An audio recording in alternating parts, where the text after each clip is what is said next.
Alrighty, so I would like to go ahead and introduce yourself as if nobody knows who you are. Yeah. My name's Dawson. I'm one of the owners of Putnam County Stone, and we're here today to share a little bit about our project that we're hoping to bring to the county.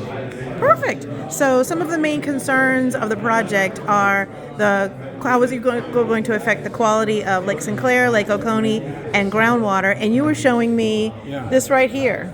Yeah, so these are good concerns, and it's something that we're actually really interested in sharing about because we have a good story to tell. These are some examples in the southeast. So this one's in Georgia. This is Altoona Lake, similar concept made by a dam, but this is a quarry that's about 1/6 of a mile, and our project is actually more than 2 miles away from either Lake Sinclair or Lake Oconee. And one of my favorite ones is this guy here. So this is a large river running right between two quarries. You can see, it's a little hard to see. This is 1/10 of a mile. This is about 1/5 of a mile away. And what I like about these examples is they tell a story that our very extensive hydrologic report, which we've already done, is hard to tell because it's all written in text and graphs. And we had a professional geologist from Georgia make the study.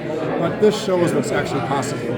So granite is actually a fairly tight rock formation, so water doesn't migrate through it very fast, as you can see by these pictures here. And then this one right here this is the Savannah River site. That's so right. That's Savannah?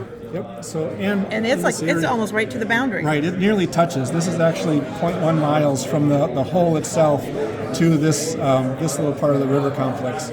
So this is a pretty remarkable thing that's hard to share, but I think these pictures tell the story really well. Perfect. And then we were also looking at, I think, the vibration levels. Sure. And let's see. We went ahead and actually hired a professional seismologist to study the vibrations from this area. In our business, our existing operations, we have a lot of experience blasting within 300 to 400 feet next to homes and not being damaged. In this case, the closest home is actually about 2,200 feet from the area. These actually aren't all homes. These are just different structures. For example, these are all the mill structures. Okay. So there are a handful of homes in this area and a few up Dennis Station Road. So we modeled, this is not a home, this is a substation, and this is also not a home, this is the Interfor Mill. The closest home is 2,200 feet in this direction, and then we have a couple homes 3,000 or more feet. What our modeling showed is that actually, even at the very closest home, the vibrations will be about 1/10 of what Georgia limits for vibrations based on what is safe for a structure. So the state of Georgia already knows that if we're underneath those limits, that we're going to be safe for the structures of our neighbors, and we're about 1/10 of that at the very closest home. Okay. So, yeah, we feel very confident that all of our neighbors are going to be very safe when it comes to vibration. I mean, and this gentleman behind me was actually explaining to me that the sound that's going to be coming from the mine is basically there's more sound in this room than what we are to be expecting from mine, with the exception of blasting. Yes. How often will blasting take place? Blasting happens about 2 to 3 times a month, and it lasts about half to a full second, so about 3/4 of a second, and it only happens during the daytime. So we've had some neighbors that are concerned, are we going to be blasting in the middle of the night? And that's not us. It's actually not as safe for us. We like to prefer to blast midday for that reason.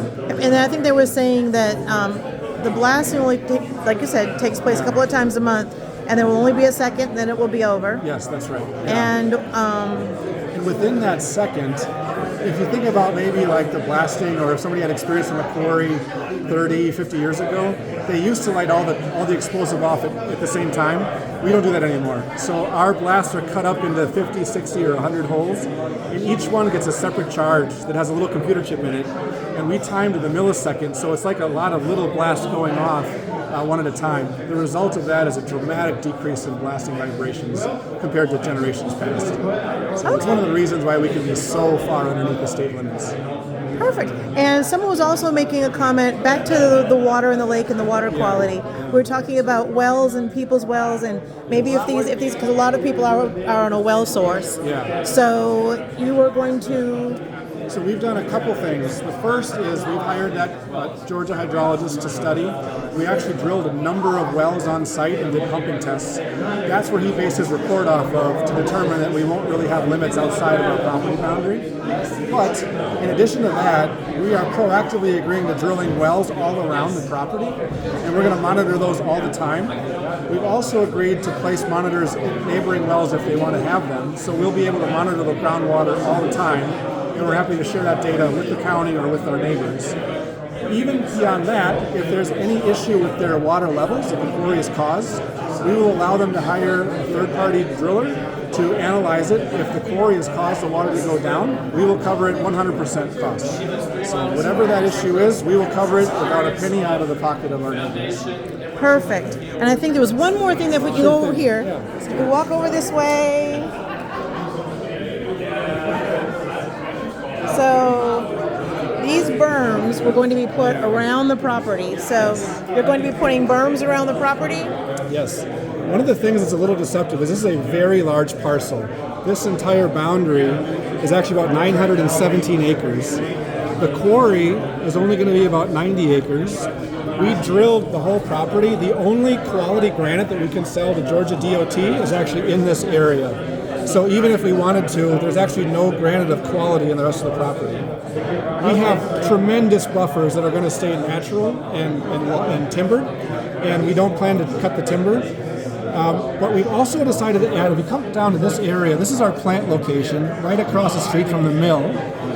And our plant, we've actually designed a plant that is sunk down into the ground about 20 to 30 feet, and then beyond that, we are going to build screening berms around the entire plant. So the plant is now well below the road surface, and that shields from sound from leaving the property. We've had tremendous success with our other sites building big berms, and it's amazing how much the sound just dies off on the other side of the berm. So, and then the other question is, so how many other sites have you done? So I own and operate a company with 7 quarries and gravel pits. Okay. And then we have another one that was just permitted in Northwest Georgia and Walker County. Okay. So we're starting construction actually this week on that project. So we're very excited to have our first business in Georgia. Perfect. Yeah. So today we are here at the plaza, and then this group is going to be setting up one more time at another location. I'll go ahead and put all the contact information where people can go, because it's really important they come down and get all the information firsthand from you, especially if they're concerned for themselves or their families. That's right. Yeah, oh, we'll do that. Wonderful, wonderful. Listen, it's a pleasure meeting you. Thank you so much.